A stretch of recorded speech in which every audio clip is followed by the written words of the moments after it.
CreativeMornings is a project that started in New York in 2008.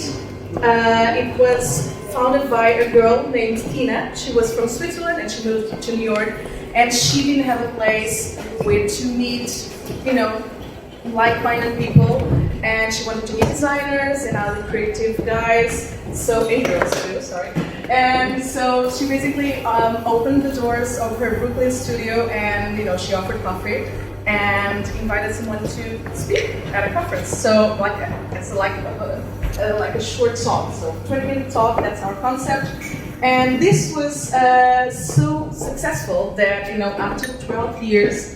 It spread to 212 cities in the world, in 67 countries.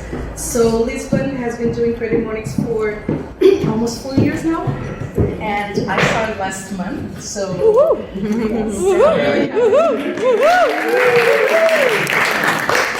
So again, this is our manifesto. We believe that everyone is creative and everyone is welcome. So you can read it when you can. One of our sponsors is, I have this. This is amazing, guys. I look like a professional game show. I have some stuff here. So one of our main sponsors, global sponsors and partners is MailChimp. We all know MailChimp, but MailChimp is much more than newsletters. For example, they launched last year a platform called MailChimp Presents, which is kind of Netflix for entrepreneurship. So they have a lot of documentaries for creative people and entrepreneurs. And you can check 99 Problems. Actually, this is a documentary about the murky ice cream business in Ireland. So it was really nice. I listened. I checked last night, and I have one sentence and advice for you. Use subtitles. That's it. WordPress is also the other global partner. So thanks to these global partners, everyone in the headquarters in New York. They're able to have a salary and they're able to support, the 212 cities doing this across the world. So, it's a good thing that they're helping us with. In Lisbon, we also have local partners. So we have NomadX, we have Gerador now which is the place that you are right now, and Honest Tea. Don't forget to drink, all the tea you can get because they belong to Coca-Cola. But they do have a lot of products, so you can just open, the fridge and take whatever you want. And now it's owned by 3 partners, I think, and they're not here today. But we have Carolina. Carolina she is over there, and you can ask all the questions you want about the space. You can ask her to.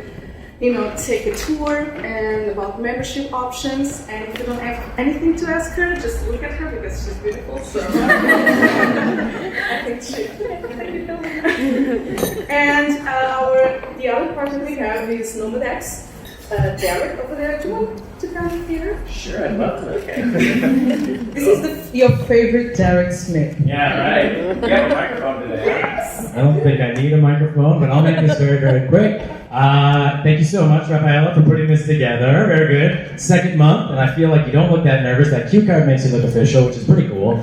As for me, I've been coming to Creative Mornings here in Lisbon for the last 6 months. And I go to a lot of events in this city, and not just because I'm standing next to you am I saying this, but it's actually my favorite event for 2 reasons. 1, it's got the best content, but 2, for some reason I get full credit for giving you guys breakfast every time. So for me, I feel great about it, but the reality is it's Vonda, so let's put our hands together for Vonda for giving us this great breakfast. That's great. Really quick, I saw a lot of hands go up. So how many people know what it is NomadX does by show of hands? Does anybody know what NomadX does? Actually, maybe I should reverse that question. How many people don't know what NomadX does? Yeah, that helps. Okay, I'll make it really, really quick for you. NomadX is essentially a housing platform at its core. It's just like Airbnb, except it's minimum 1 month stays, which means it's about 50% more affordable than Booking or Airbnb. So that's what it is we do, but for the most part, the fun stuff we do is education and community, which is what I take Part Inc. Guys, we are very happy and very proud to take part in the breakfast and Creative Mornings. So Rafaela, thank you very much for letting me do this thing on the microphone. Thank you so much. Thank you. A round of applause to Jared. And at last but not least, we have our team. So you see a lot of people hanging over there, like the videographer Ruben, Katarina, social media manager, and a lot of photographers, and the check-in girl over there. Sorry. So we have a lot of people working with us and allowing us to be here every month, and it's a great team where we get along very well, and I'm really happy to be a part of it. So a round of applause for them too, guys. And I'd also like to mention Morning Match. Morning Match is that board over there, where you match, your skills to, your needs. So basically, if you need someone to design a website for you, or if you have, some skills you'd like to share with the world, you can write your post-it over there, and we connect you. So it's nice. It's like a Tinder for creativity, which is great. And the theme of this month is invest. So basically, all Creative Mornings, all chapters around the world, they have one theme that connects them.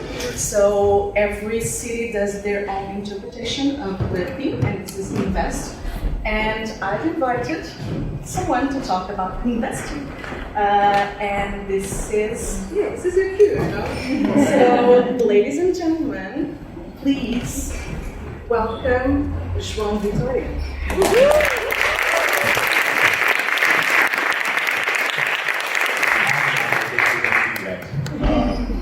So a little bit of housekeeping before I kick off. Thank you all for being here. This is very early. Well, not for me because my kids wake me up at 5. Rob and Sean are late.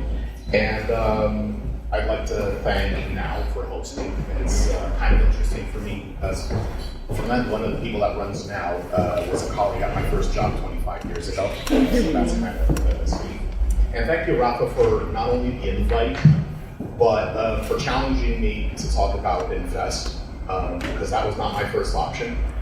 And so if it doesn't go as expected, 50% of the fault is hers.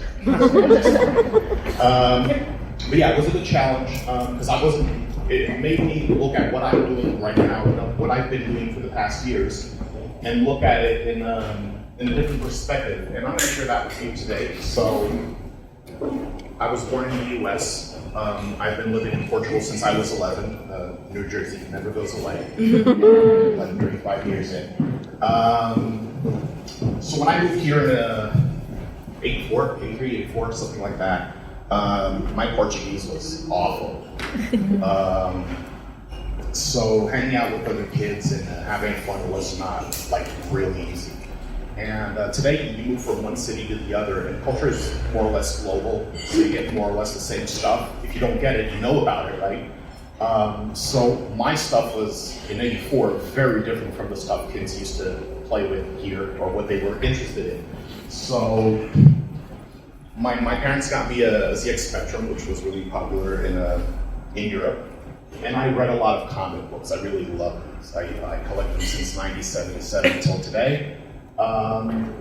Yeah, this was pretty much my life for the first years.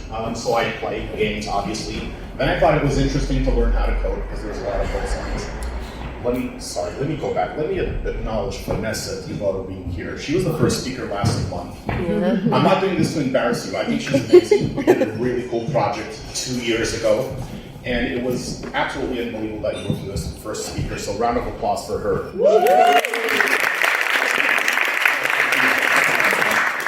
So, coding and comic books. So this is how I invested my time outside of school. And it was the first different thought I got from your challenge, which was, whatever you invest in, you'll get something in return. So if you do nothing, you're investing in resting. So I invested in things that intrigue me, like code, and things that amuse me, like comic books.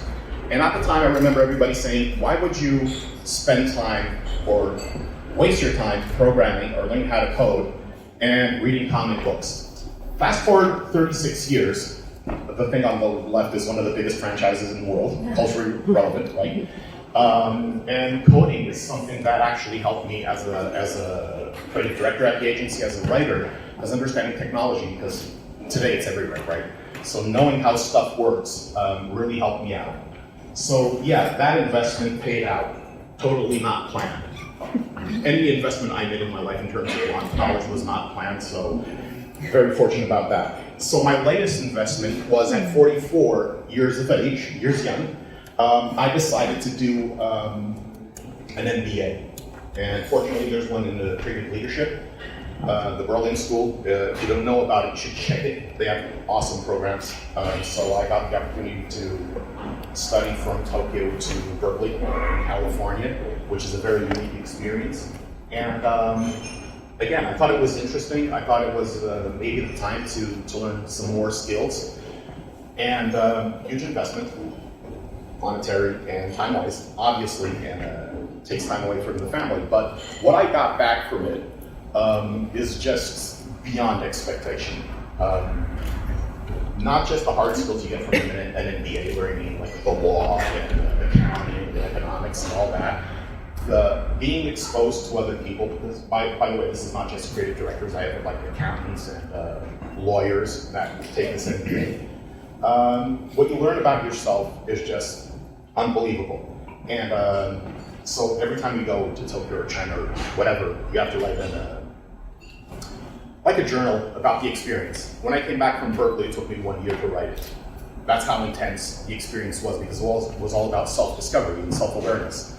So yeah, that was the latest investment. Let's see what I get back from that. I know what I got back from the ZX Spectrum and comic books. This to be determined. So this is how I see creativity. Now it's how I see investment.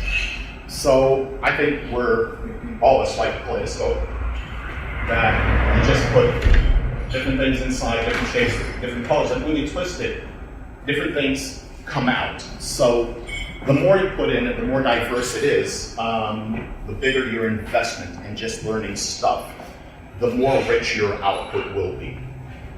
No clue that coding would have helped me. No clue that the Avengers was going to be this big, or Tolkien, or all that geeky stuff I used to read and still do.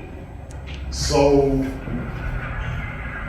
yeah, but staying on the couch is good also. So I left the last agency I worked for in last day of 2019, and no clue what I'm doing right now. I'll get to that a little bit later.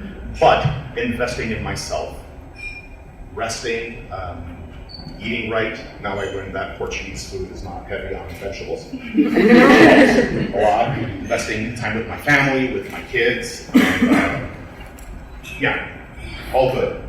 So my attitude is that creativity is not a department. And this is, I'd say, kind of counterintuitive if you work in agencies, because especially if it's ads, it's going to be a writer and an art director.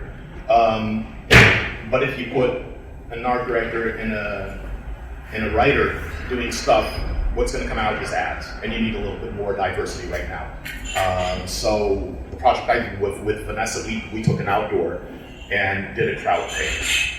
So she did the art, and we had this clever trick on how to make it work out, but it was actually a huge billboard painted by people that were passing in the street that had no clue what they were doing. They were doing it with an indoor paint, and it came out great because we combined creative thought from very different things. So Vanessa used the work also as an art director, but now she's an artist and she learned different stuff. So me, having an engineering background in college and understanding how printing and infrastructure of billboards worked, we came up with something that was very unique. So, and creativity is not just limited to agency work. I think you have to be creative in every single industry you work in, because cabs and hotels and a lot of other industries were just relaxing and we're all good, right? Got no love for that, right? So, creativity is an attitude, and I think that it's an attitude that you invest into learning new things, different things, invest into relationships, and working with different people, collaborating, and trying to come up with something different. And coming up with something different can be disruptive innovation, which is what everybody kind of looks for, but it can be also incremental innovation. And businesses need both, right? So that will only happen if you invest into learning, doing, and filling up your kaleidoscope. So I think that the best way to, was expecting a bigger reaction from this slide. So this is how I see creativity. I think you have to have a beginner's mindset, even with stuff that you do know, and learn how stuff works. So I've been doing a lot of work with influencers and social and video platforms and all that for the past decade, at least. And I know a lot about it. The ins and outs, how to produce it, and how to put on the platform, and the algorithms, and all the levers you have to pull, whatever. And I just spent last week 4 days at VidCon in London, and I learned a lot about things that I already knew. Even if it was just from a different perspective. So deepening my knowledge on something that I was an expert at takes a beginner's mindset, and I think that was the thing that helped me the most in developing my career and essentially being happy with what I do, which I think that money is great and happiness is better. So, I don't know everybody here. I know there are some people that don't work in businesses that are perceived as creative. I think every business has to be creative. But just to break it down, how I see creativity and how that whole kaleidoscope theory applies, let me just give you 2 examples of how creativity works in real life. So this is how painting went down in the 19th century. So rich folks would go to the studio and the guy would have a midget and a dog and do paint, right? And do you have any idea what painters did like for half of the day in their studios? Any guess? They never paint. So they get pigment and oil and mix it together just a little bit because it was going to dry up and paint. The pigment was expensive. So they wake up early, mix paint, then the midget and the dog and the rich person comes in and they start painting, then they do some more painting. But yeah, that's how it operated, and maybe not really efficient, but it's what it is. So in 1841, this guy called John Rand said, wait a minute, I'm going to premix paint and I'm going to put it inside a tube of aluminum so paint never goes bad. So I just wake up, squeeze the tube, bring the midget and the dog, and just plow away on the painting. And most folks said, yeah, that's great, but it's really expensive and it's not worthwhile. I get it, the whole thing, efficiency, but it's the 19th century. We're just relaxing, right? And we're not going to go with that. Fortunately, some folks said, wait a minute. If I don't have to mix paint, why am I going back to the studio? Yeah, I really fond of the midget and the dog, but still, I don't have to go to the studio. So they grabbed everything they used to paint, and I don't know the technical terms, but like canvases and brushes, I don't know. You have to educate me on that one. And they went outside and started painting what they saw, landscapes and different people and whatnot. And it's great that they did that, because without that, we wouldn't have had artists like Monet, Cézanne, and Renoir. And this is the birth of one of the most influential schools of painting ever, because people challenged the status quo and said, I have something that can change the way I do my work. By the way, you can nod. If my kids would behave like this when I was talking, this would be, my life would be the best. You're all So yeah, changing the way you do stuff with the same tools is a creative way. It's a way that leads you to more creative outputs.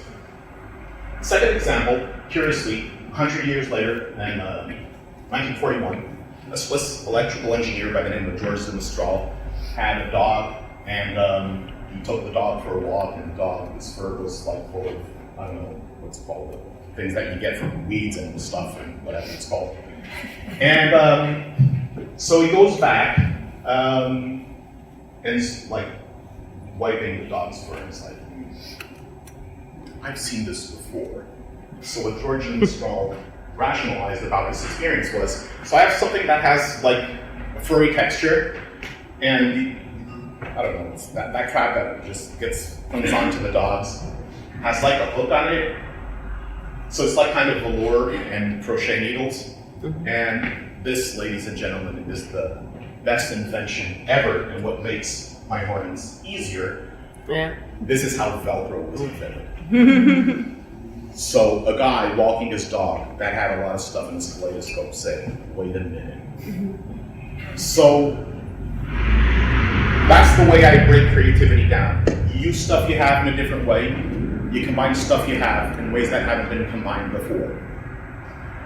True? You didn't invent paint and brushes and whatever, and buildings that you paint on, right? You use it in a different way. You think about things differently. You have to have that beginner's mindset. And do not be afraid to experiment, because that's how you get the big breakthroughs. So that's all great, and not to put you on the spot, but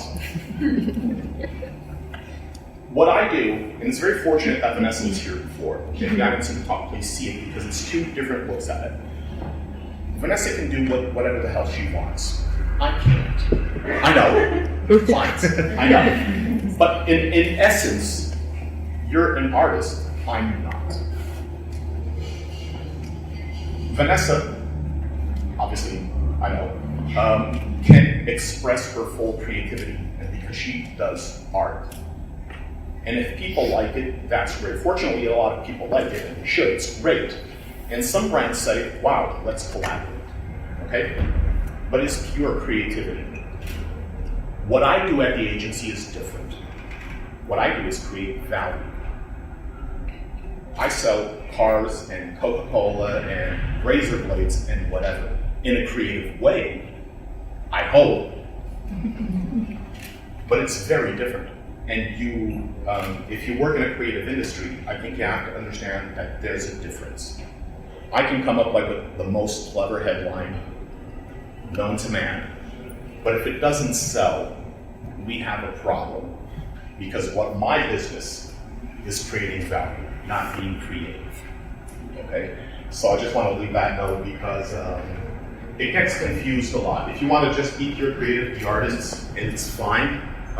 But don't expect everybody to like it, because you're not creating value. And it's interesting that, and this is not a knock on advertising, I still love advertising. I've worked in prime communications for 25 years, and it's not like, oh, the devil, now I'm doing good work.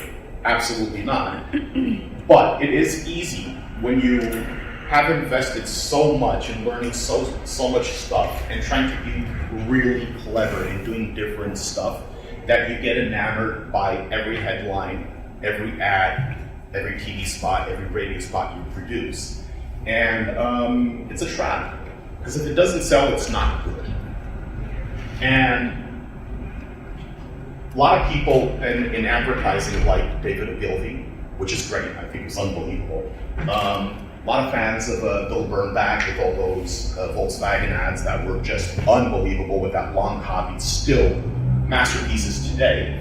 I'm more of a Howard Gossage fan. So Howard was semi-famous in the 60s and 70s, known as the Socrates of San Francisco, and I think that was a big joke of everybody else on him, because they just didn't understand what he was about. So Howard got a firehouse and he set it up as his agency, and Hemingway would come in, and I'm not joking, Ernest Hemingway would hang out with him.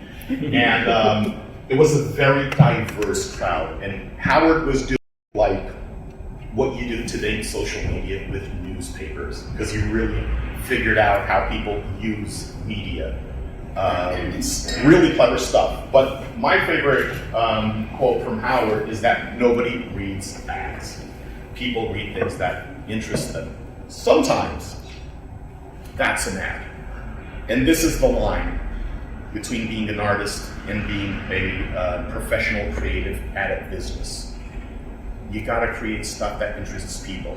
And if you're not interested in learning stuff and knowing a lot of random things, how are you going to be interesting to people, right?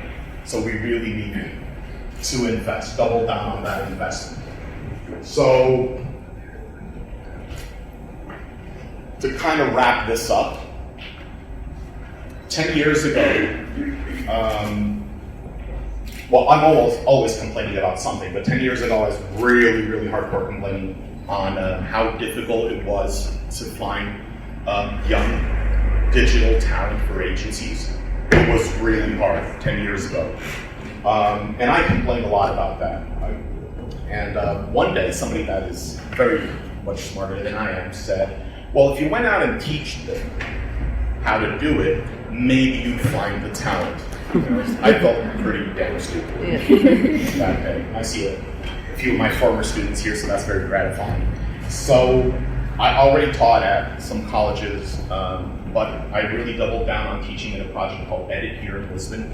That I was one of the founding teachers 10 years ago. So I invested. I thought I was investing into, well, making some cash, obviously, from teaching. I thought I was investing into broadening the talent pool that we have in Lisbon, because I worked at an agency that had 200 people and we needed more. So I thought it was an investment in, I'm going to get talent.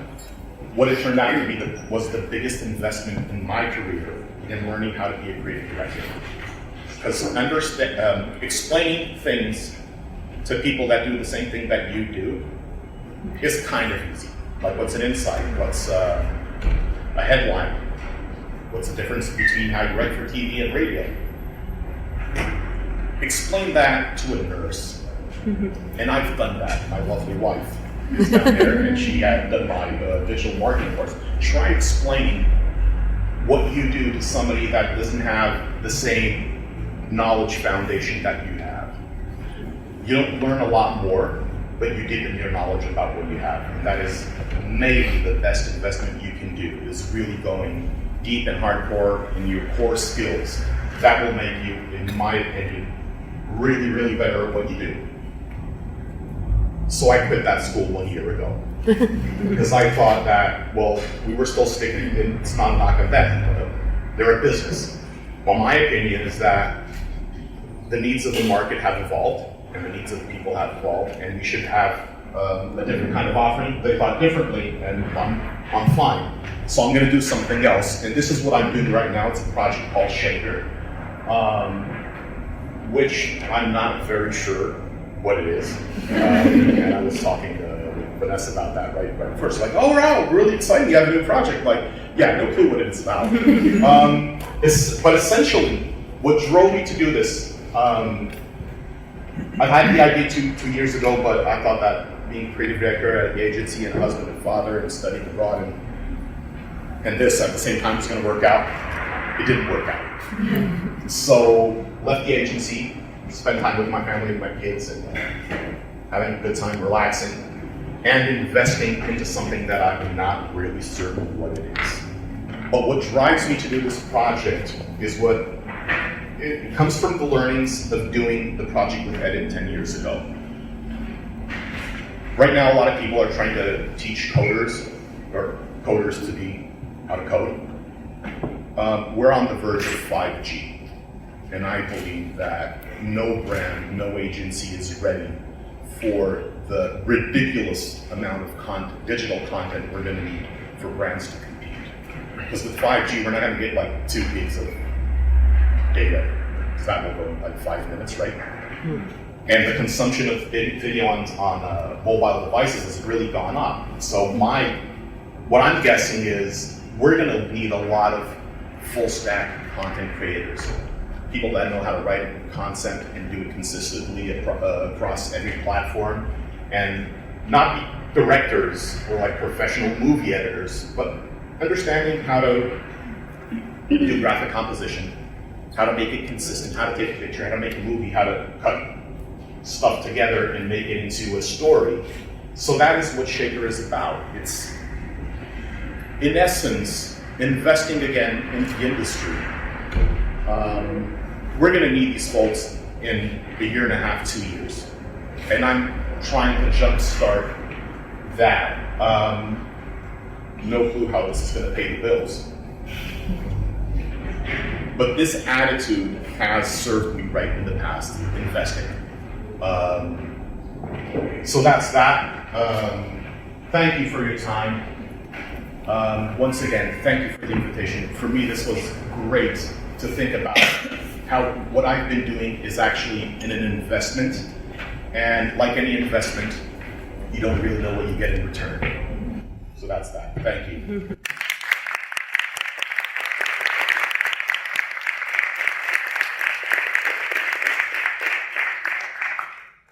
I'm told that question can be asked at this point. Yes, please. How can we take a class on Shaker, or how do we get involved? How So do you we go. learn what you're teaching? So haven't figured that out. Okay. What happens is making videos on your own, like filming it yourself and writing it and editing and lighting and putting it in the mic, and it's a lot of work. Doing it on your own is not easy, so I'm pumping out like one video a week. If you want to learn Premiere or Photoshop or how to write or how to build a strategy for social media, it's going to take a while. Because I still want to do camera reviews and talk about Twitter and a lot of stuff.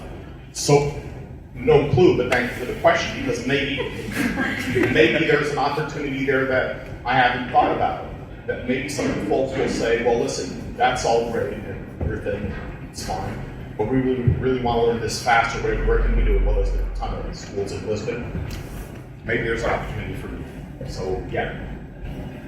And follow, subscribe, and all that stuff. This is really weird. Like, oh, follow, subscribe. This hotel is great. No, this hotel is great. That's just ridiculous. Anybody else? Oh, yes, please. Oh, I've seen you before. Yeah.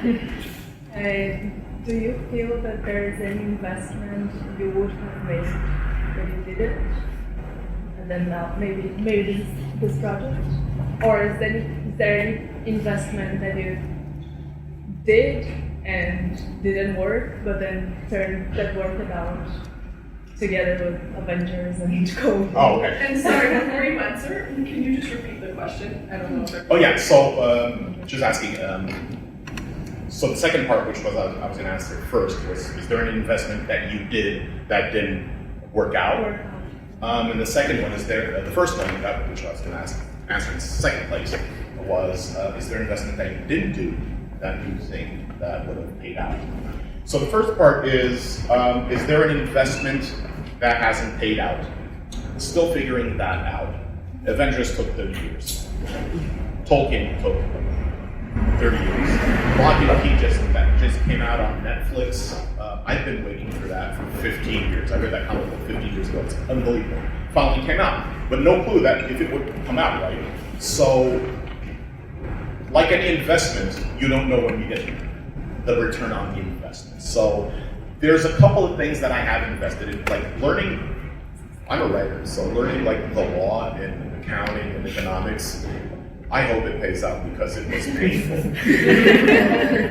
But let's see how that works out. Any investment that I should have made, I should have invested more in relationships and people. Well, I'm a fairly social person, but it's not who you know, but it's what you get exposed to. Everybody is interesting. Everybody has something that you can learn from. Even if it's the same thing that you do, you look at it differently. It questions how much you actually know about whatever you know, right? So, yeah, I'd invest more into that. Don't be shy. Yes, thank you. Oh, all of a sudden, sorry. Sorry. Were you inspired by any projects or initiatives to start Shaker? Did you had any source of inspiration? Or just like... I don't think it was one thing. Like, I consume a shit ton of YouTube videos. And there's a context to that. The information is very diverse, and when you sift through what's good and what's not so great, there's really good information. Second, my daughters are 8 and almost 4, so my TV only has cartoons on. So YouTube is like a refuge from My Little Pony and Paw Patrol. Which are great, you should really see. Awesome. So it was a lot of observation and then saying, this is great, but there's nothing in Portuguese and I do Shaker fully in Portuguese. And there's nobody that is combining all the elements or the knowledge you need to do full stack content creation. So there's like an unbelievable amount of people that are really knowledgeable in Photoshop and Premiere and how to write and how to do paid social and all the things you need to know. But nobody's talking about it that I've found all on the same platform, saying this is the influence of that, this you need, this is great, learn it later, this is more important. So I think it was a little bit about that observation. And then the second thing that inspired me is how much I really enjoy teaching at the schools I'm involved with and how much I evolve by teaching the things I've been doing for a million years. So I think it was the combination of those two that, well, maybe a third thing. It was like enough of that. I'm not going to write headlines for another 25 years. Maybe that was a kick in the ass that I needed also. Sorry. Do you follow any strategies from the moment that you decide to invest in relationships, in learning, and everything that you want? Do you have a specific strategy at that point?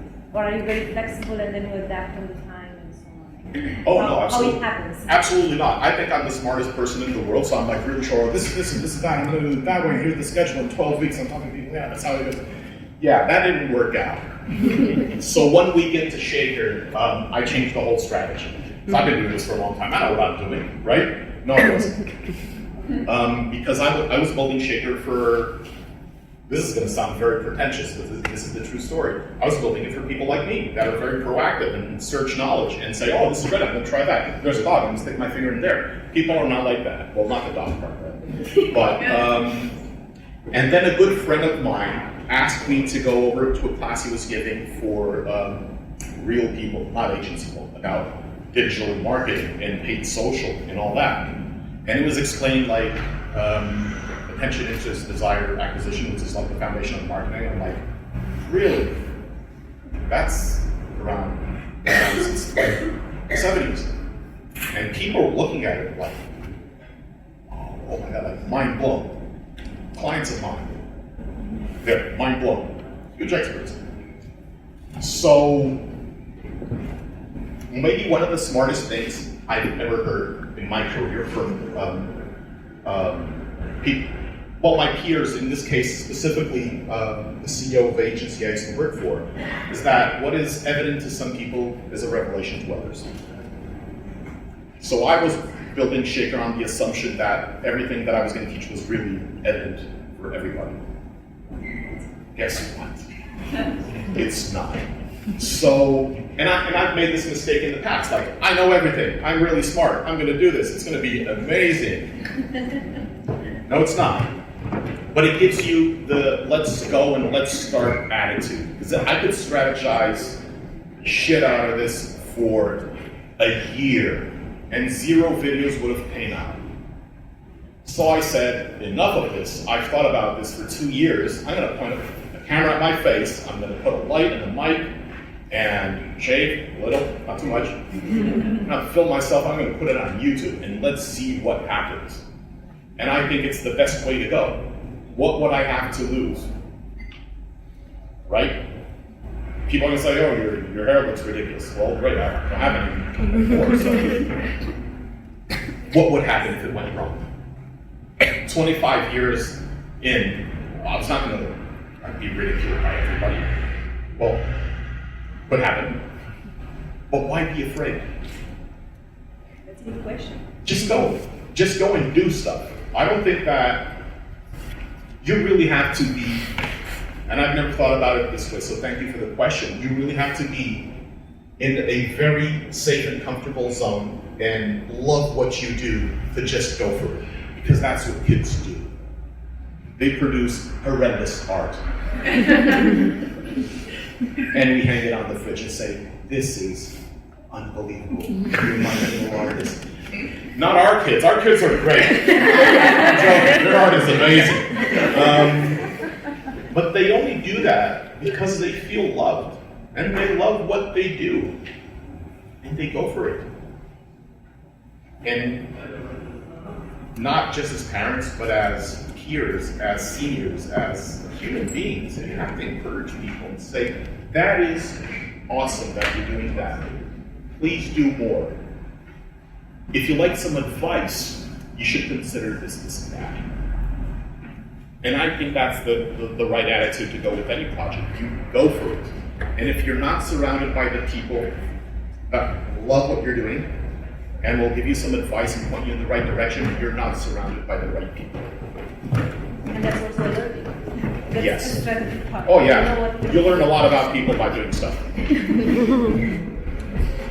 you. Is that good? Okay. Anybody else? Yes, please. So in marketing we talk a lot about return on investment. Yes. So how do you explain return on investment of creativity to companies? Okay. It is a very easy answer. I don't have to. Because when a client briefs me, they have to tell me what they want to achieve. I want to sell cars online. Right, we're going to work conversion. I need to increase top of mind. Great, we're going to make a beautiful ad. It's going to be on TV, it's going to be awesome. A lot of times you can't measure return on investment because you didn't get the right brief. So that's what I do at the agency. So, idiot, sell cars, right? Headline, beautiful, sell cars. Great, that's good. People, let's make everybody like Volkswagen or Mercedes. Great, it is a beautiful film. It's very easy. What you have to train yourself to do is say, listen, the brief you're giving me is just not enough because there's no way I can measure the success of what I'm doing. Which is fine when you're doing art. What I do at the agency is not that. I sell stuff. I put brands in territories. Sometimes not the full truth because the brands. Sometimes they get confused. But measuring it is very easy. The thing is that everybody's like, we need a campaign. The first question is, why? Then the second question is, how are we going to measure success? So that's not my job. What I have to do is deliver assets that will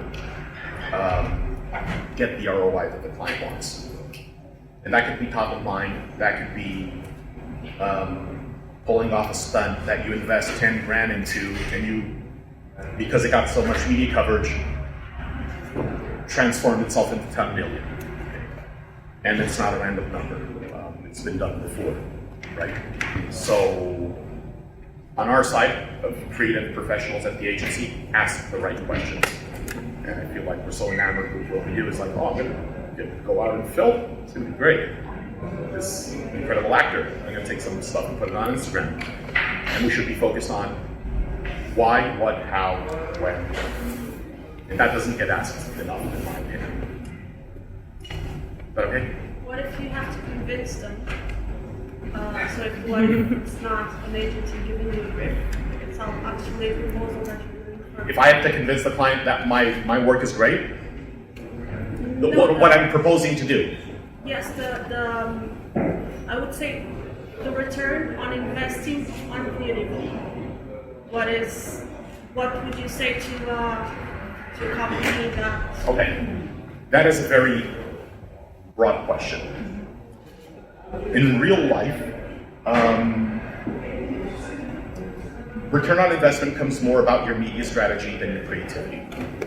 In Portugal and Brazil, TV space is still cheaper than digital. So if you want to get like above 90% coverage in 3 days, you put an ad on TV. Even if it has colors, moves, and has sound, people will see it, and you get above 90% coverage, so people know that it exists. And that's the most important thing you have to do first, because nobody searches for something that they don't know exists, right? So if you want awareness, that's that, right? Now the thing is, if it's Christmas, and you have a big budget and you want to fight against the telcos that all have those very emotional ads, they're all very warm, they look like Peaky Blinders, it's like we're getting up, and the mother-in-law. Well, you can do that, or you can stand out from the crowd and do something interesting, like some brands do. And this is not a knock on telcos, because that's what works for them, right? And many people are expecting that. And you have to deliver a little bit on expectation, right? When you throw a curveball, like, and this is an example here from the Portuguese market, when you get a guy that's in the whole scene, like up north in Nazaré with big wave thing, and looks like Garrett McNamara, and somebody says, "És mal fácil do Lidl," that really stands out. And Lidl right now is, if I don't get this wrong, the third brand with most awareness in Portugal behind Nike and Apple. They're a supermarket, right? They don't have the budget that other brands have, but they dared to be interesting. I think the agency deserves a lot of credit. The client deserves more because they have the courage to do it differently. And that was a huge risk for them. Maybe they needed that blanket kind of commercial that, oh, really sad, and somebody, whatever, really warm colors. Sorry. What I do? Oh, sorry. It's not good. You know my wife is right there, right? So you have to help them cross the street to, and say, listen, we can have a great media strategy. We'll have a nice ad. You'll get this return on investment. But what if? And that takes a lot of bravery, not just from the agency, but from the client. And you have to invest into that relationship, or else why would they trust you, right? Thank you so much.